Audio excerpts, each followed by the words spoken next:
Shalom and welcome to another in our series of podcasts from Temple Beth, a dynamic center for conservative Judaism in Los Angeles. This is a recording of a Shabbat teaching by TBA Rabbinic intern Nico Losorelli. I've titled this shiur Step by Step. And why step by step?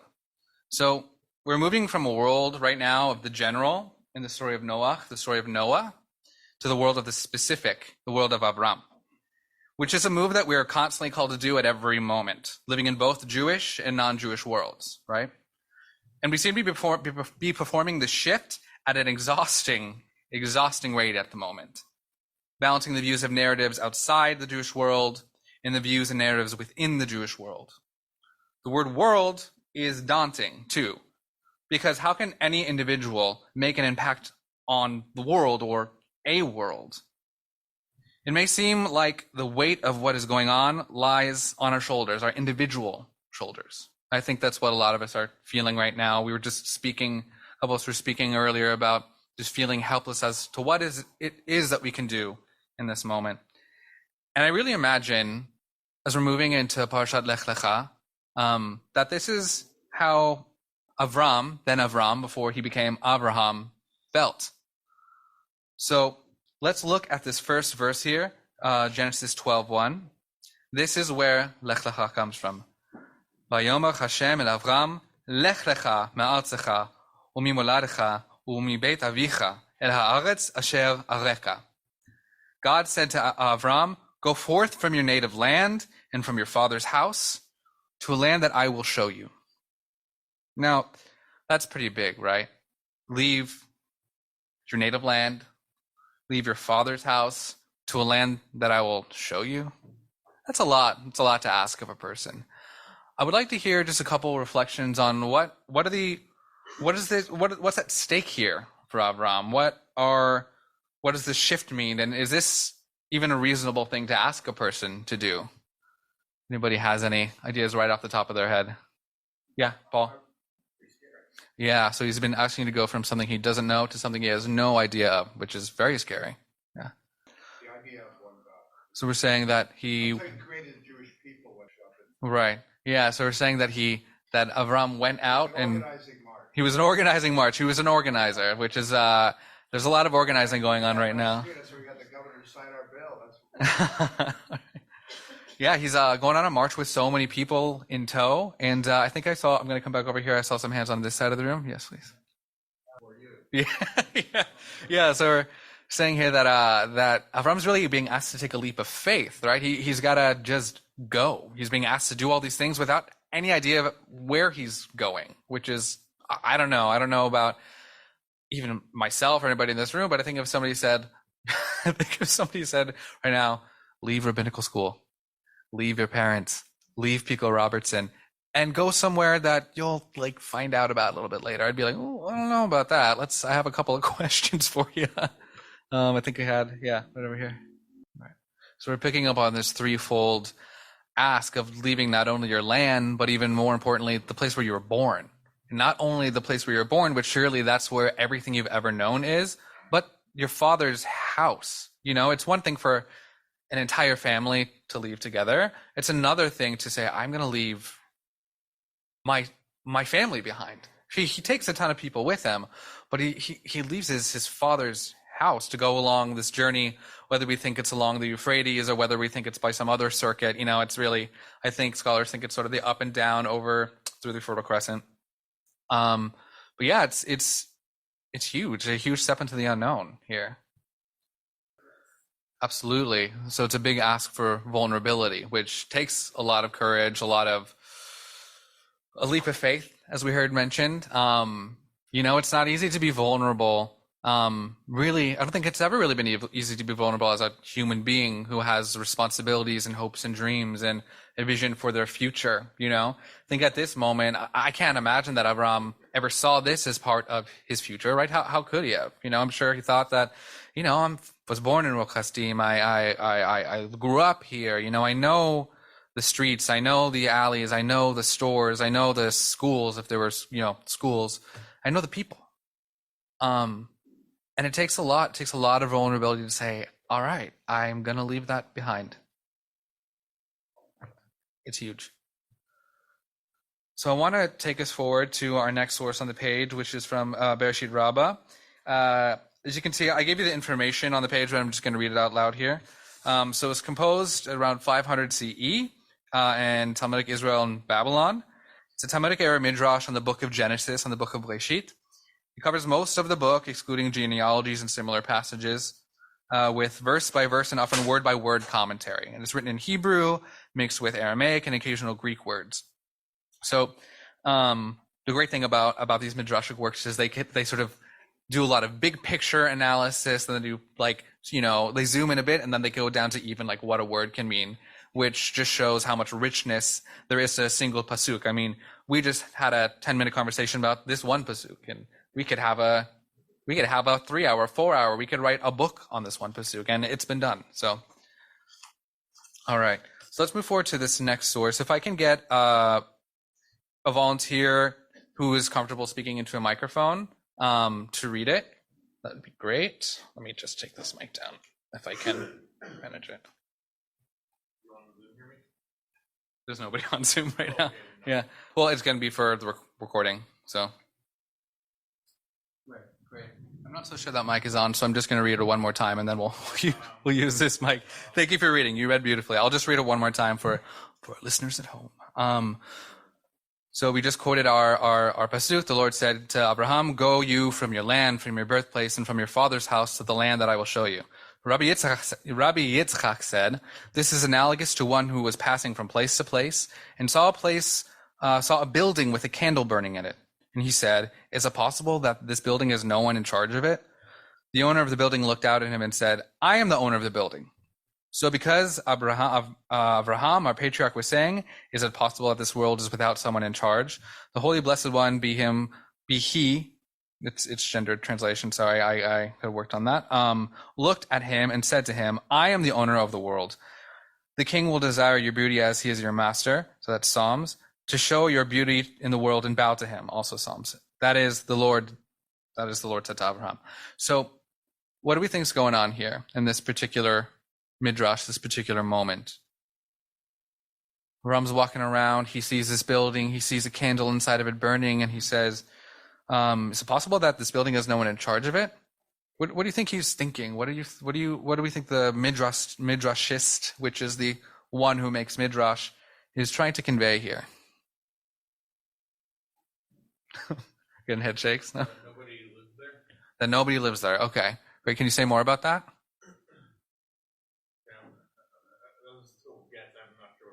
Okay, sure. No, thank you. I feel like...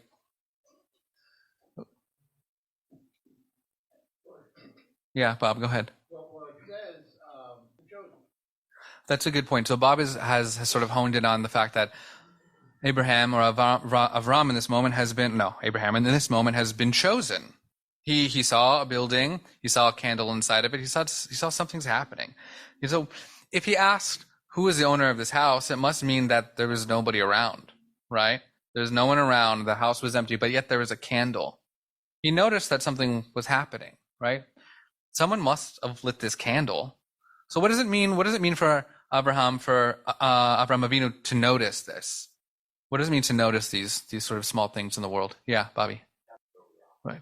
No, I mean, I think there are no wrong answers. There are no wrong answers. Bobby's saying that he's noticing that there's something going on here, right? He's noticing that there's some divine force in the world, and he's on the path to discovering or maybe asking what that is.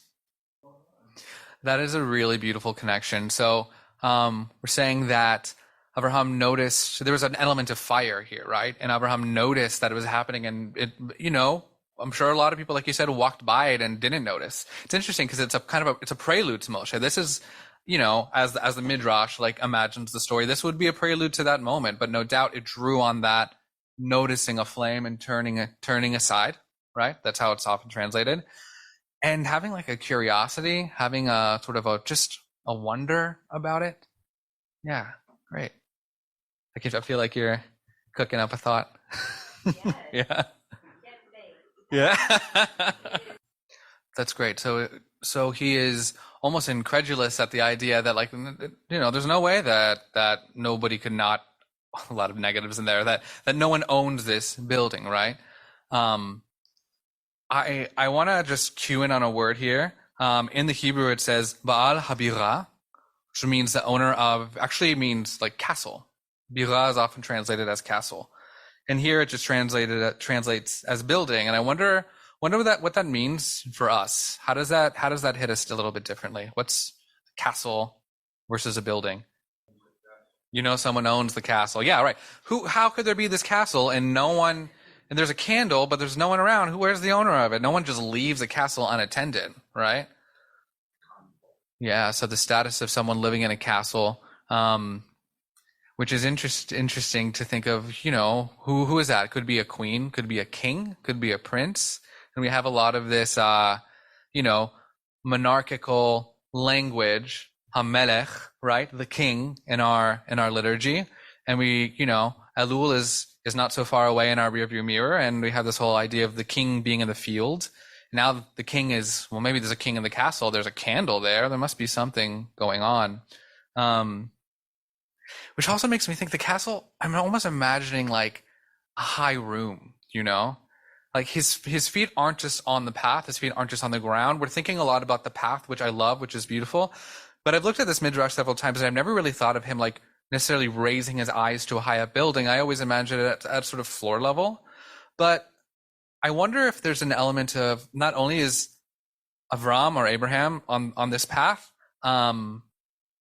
noticing the path in front of him and taking steps, but he's really taking in the whole world. It's not just about his journey, it's about the journey that's happening around him. And I think these past 2 weeks have been, there's a lot to express with no words to express them, to quote my friend and colleague Jared Scoff, another Ziegler student. But I think that, speaking for myself, and let me know if this resonates with you, that in moments where complete strangers have noticed that something's going on, have said a word of comfort, those moments have made a huge difference. Even on the way here, I was just low energy and like not sure if I was going to mess something up in the service or if I was going to grab the wrong Torah scroll, all these things we think about. And there was this guy out on the street, and I just sort of like waved at him, and he waved at me, and he very lovingly said, he's like, "No, I hope you're doing okay right now." I was like, "Thank you so much. Thank you so much for saying that." Just this complete stranger. And it's those moments where you feel like, I'm not by myself, right? There are people who are noticing, and I think that Avraham is noticing God, right? Is noticing the God in that building, just as in those moments we're noticing the divinity in one another, right? It's some of those little moments we never really know how it is we're going to make an impact in somebody's day or life, but those moments have the capacity to really shift our perspective, shift our experience in a really powerful way. And there are moments in each and every person's life in this room where you have shifted somebody's day, you have shifted somebody's week, you may have even shifted someone's life by noticing something that someone else wasn't noticing. And there's a holiness to that, right? There's a beauty to that. And sometimes it's so small, sometimes it's just a flame on a candle. But if we're taking our eyes off of our own path and we're looking around, we then may be able to see that flickering light and say, I wonder what's going on there. Maybe I should investigate that. Maybe I should say something. So let's move on to the next midrash here. And for the sake of not passing the mic around, I'm going to read it in English. Yeah. So thank you. We just investigated the sort of proof text that was brought here, roughly translated as take heed, lass, incline your ear. Essentially listen up and notice. Is that a fair? Take heed, lass, and note. Incline your ear. Mm-hmm. Forget your people. Forget your people. Same thing like yeah. Abraham, right? In your father's house. And your father's house. There you go. That's a really good proof text. Good job, Midrash. Yes, thank you. I appreciate that. Yeah, Bob, and then we're gonna move on. Mm-hmm. Yeah, show your best to God. I love that. That's great. Let's see. for the sake of, I think we've sort of touched the point in the second midrash I wanted to bring. So let's jump to Bereshit Rabbah. I have different page numbers than you, so it's the one that says 39:9 at the top here. So Rabbi Yochanan here asks a question. Rarely do we get answers. We get more questions than answers. And Rabbi Yochanan said, "Go you from your land, from your district, and from your birthplace. This means your neighborhood, and from your father's house. This means from your father's household." And then he asked the question, why did he not just reveal his destination to him? And then he answers himself and he says, it was to make it more endearing to him and to give him a reward for each and every stride. Now let's jump down to the next bolded part in the English. As Rav Huna said, in the name of Rabbi Eliezer, son of Rabbi Yosef HaGalili, the Holy One, blessed be he, withholds information at first and keeps the eyes of the righteous directed towards him. And only then does he reveal to them the particulars of the matter. So to the land that I will show you, upon one of the mountains that I will say to you, proclaim the proclamation that I speak to you. So he's quoting Yonah, a very interesting and doubtful character, right? And go out to the valley, and I will speak to you there. Yechezkel, also famous for his visions, right? And his sort of faith in those visions. So he's being asked to go on this journey, and Midrash is saying, like, because, well, that's, you want to know all the answers? Well, that's just not how God works. God doesn't work on your time, right? God works on God's time, whatever that means. Any reactions to that? Any reactions to that idea? That's great. So Paul is saying, thank you, that this knowledge can't just be given to anybody, right? And sort of using the example of a textbook that just seems so dense. You're like, why couldn't this be written clear? It's like, well, you gotta earn it. You gotta go through it. Yeah, Irv, go ahead. Yeah, back to my wife. I love that. So if I could just pull a kernel out of that, saying, like, just go out and try, go do something. You may not know how someone may react to you, and like that is kind of life, right? You kind of have to throw things against the wall until they stick. And I think that actually transitions us well to sort of close to the conclusion of the shiur. And I want to take us back, or actually maybe forward, now that we're in the new year, to Purim, right? On Purim, we're called to make this olam hafuch, this upside down world, right? That's why we dress in the costumes. That's why a lot of shuls will just play with all kinds of nusach in their davening. It was really beautiful last year at the conservative yeshiva in Jerusalem. All of the rabbinical students and lishma students came together and just did every kind of nusach, and it just kept us on our toes and excited, and it really brought this like childlike excitement about what was coming next, which was really beautiful. But then there is sort of the flip side to the olam hafuch, right? Because in the story of Esther, it's very much that the Jewish future is at stake and in question. And that's how a lot of this present moment feels. And I just wanted to, if I have a couple excerpts from Megillah, from a second Megillah, which you can read afterward if you'd like, but I'd like to just take us down to our verse here from Esther in the bold, which gets quoted a lot, and I just want to read it now. We'll read it in the Hebrew first and then in the English. Umi yodea, im la'et kazot, higaret lemalchut. And who knows? Perhaps you have attained to a royal position for just this crisis. Here's another story of another biblical character, Esther, who is asked to do this almost impossible task, right? And doesn't know what the future holds, doesn't know what the outcome is, but she is an individual with a lot of power. And it said to her, like, maybe this is why this is happening. Maybe you're supposed to do something right now. And like, so I just want to conclude with saying that sometimes we're asked to do things, not knowing the outcome, but we've got to put one foot in front of the other, kind of like Irv is saying here. We have to take steps. Because it's through speech, it's through movement, and it's through action that we can bring holiness, healing, and change into the world.